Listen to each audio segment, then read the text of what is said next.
Don't you just hate it when you're trying to make love and then this happens? Yes, episode 6 of Lovecraft Country has just released with a flashback ep centered entirely in Korea. In this video, we'll be breaking down the episode, discussing Jia's powers, Atticus's role in the war, and what their relationship could mean going forward. So get ready to enlist by hitting that like and subscribe button, but before we begin, a quick disclaimer. 1, I haven't read the book, so don't worry if you're trying to avoid outright spoilers, and 2, this show deals heavily with issues of racial injustice, a subject matter I'm continually educating myself on. So if I happen to get something wrong, please DM me or leave a message in the comments. It's taken us 6 episodes, but we finally meet Jia, and my apologies if I'm getting the pronunciation wrong. This is the woman who Atticus saw as an alien in episode 1 and who attacked him as a hallucination in episode 2. It's kind of fitting she appears to him as an alien since we'll later find out she's not human. Now the point of this first scene where she dances to the 1944 Judy Garland film Meet Me in St. Louis is to show us her humanity. Just as this episode shows us a year in the life of Jia, Meet Me in St. Louis shows the year in the life of its characters. So this movie becomes her escape from reality, just like how Atticus reads books to escape his. Unfortunately for Jia, the dancing is merely a dream inside her head. This episode takes place in Daegu, South Korea, around the events of the Korean War.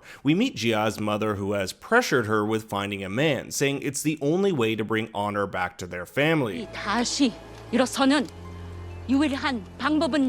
Ever since the death of father, they haven't been invited to Gimjang, a traditional event where families and neighbors gather together to prepare and preserve kimchi for the winter months. During the day, Jia is training to become a nurse, but all the girls here seem to be more interested in finding a man than on their studies. She attends a speed dating course reciting Judy Garland. Underneath this prim exterior, there are depths of emotion, romantic longings. This is a line from the 1948 film The Pirate and points at Jia's longing for love, something her mother says she can't feel because she's not human. Jia ends up bringing a man home from the bar, and as they make love, hairy tentacles emerge from her orifices.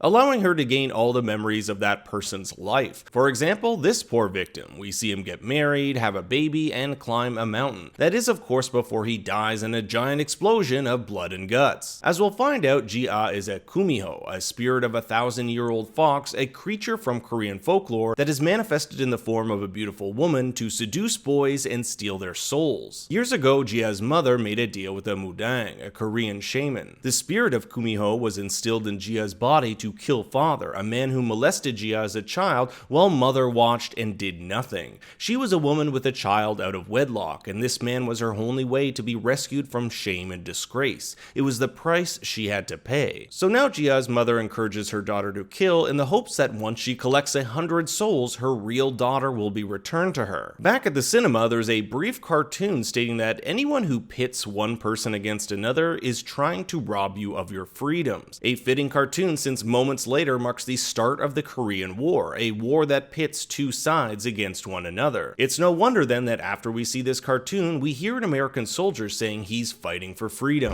America is here to fight for your freedom! Jia's mother is concerned that she hasn't brought home anyone in a month. She just needs a few more souls before all the memories she's absorbed will be wiped clean. That's because Jia is struggling with whether or not she wants to change at all.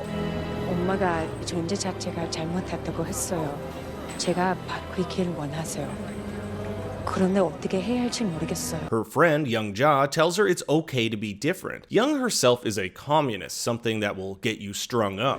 다 똑같아. 모두 인간이라고. This pep talk would be great if it weren't for the fact that Jia isn't human at all. After one of the nurses is found out to be a communist spy, they're taken away to be shot. For many of you, this may have been a jarring scene, as it's not often we're shown America commit such heinous war crimes. But if you want to learn more, I suggest you check out the PBS documentary, Kill 'Em All, America War Crimes in Korea. It's here we meet Atticus, who not only shoots an innocent woman, but will later find through Jia's powers engaged in acts of torture. torture. Several months later, Jia's only form of escape, the theater, is closed with red graffiti saying, "Red owned, communist sympathizer." She'll break down when she finds that Atticus, the man who killed her best friend, is a patient at her hospital, later vowing to kill him. Atticus asks her to read the last few chapters from the Count of Monte Cristo, his father's favorite book. We'll later learn one of the reasons Montrose loves this book is that it's about a man who gets revenge after facing oppression, and that Alexandre Dumas, the novel's author, was a black man. She refuses to read it to Atticus, instead spoiling the entire ending for him. What she doesn't know is that Atticus has already read it, and that the ending she gave out is that of the 1934 film of the same name, where the two leads rekindle their relationships, whereas in the book, they don't. Atticus remarks,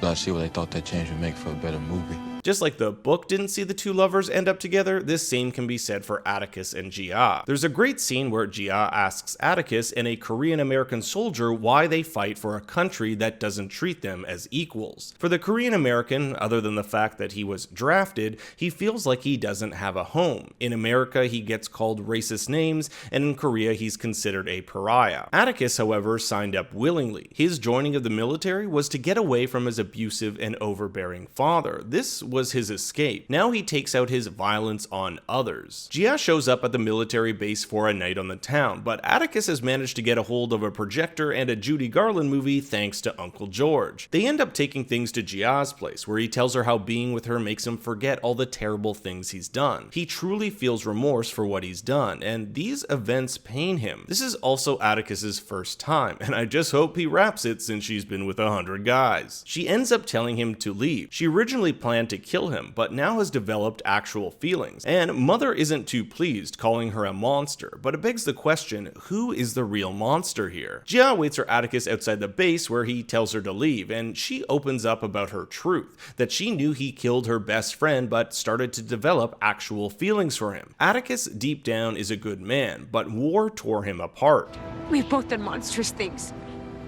But that does not make us monsters. They make love, and Jia tells Mother that she will not kill again. Mother was lying to her all these years about her inability to have feelings, but now she's fallen for Atticus. She tells Atticus the story of the Kumiho, and as they make love and she gets lost in the ecstasy of it all, the tales come out, latching onto Atticus. We get a series of images in two sets here. One is a collection of things that happened in Atticus's past. These include him with his mother, reading a comic, being whipped by his dad, and torturing young Jia.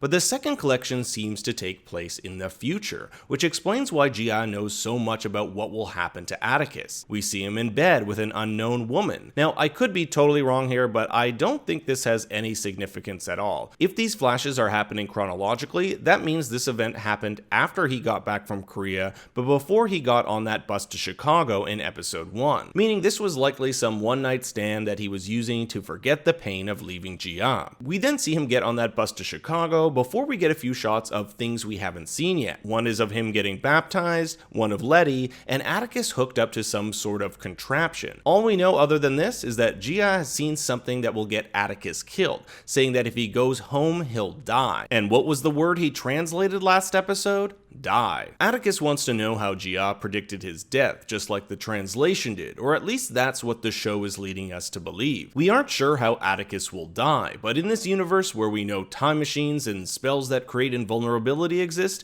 there are still ways he could die and come back to life. The final scene takes place between Jia, Mother, and the shaman as an interview with Judy Garland plays in the background, talking about how she had to put up with years of slander of people who didn't see her true self. It's really analogous to Jia's life experience, constantly being called a monster with only one person seeing her true self, Atticus. But there are a few interesting bits of information we get here. One, we learn that Atticus will not die by Jia's hands, and two, Atticus's visions were things she had never encountered with any of her previous victims. I'm curious if Atticus is the first man she's seen memories of in the future. Since all her previous victims, the last memory would have been of her killing them. That's when their life would have ended. Jia wants to know if these visions visions of Atticus are true? Will he die? And the shaman says there will be a big price to pay for this. We don't get an answer from her, only that Jia hasn't become one with the darkness yet, and that she will see countless deaths before her journey is done. The question then becomes if and how Jia comes back into the picture. The show is really setting up a tumultuous love triangle between Atticus, Letty, and Jia. Both Letty and Jia could also potentially be pregnant to further complicate things. It would be interesting to see if one of those underground tunnels beneath Letty's leads to Korea.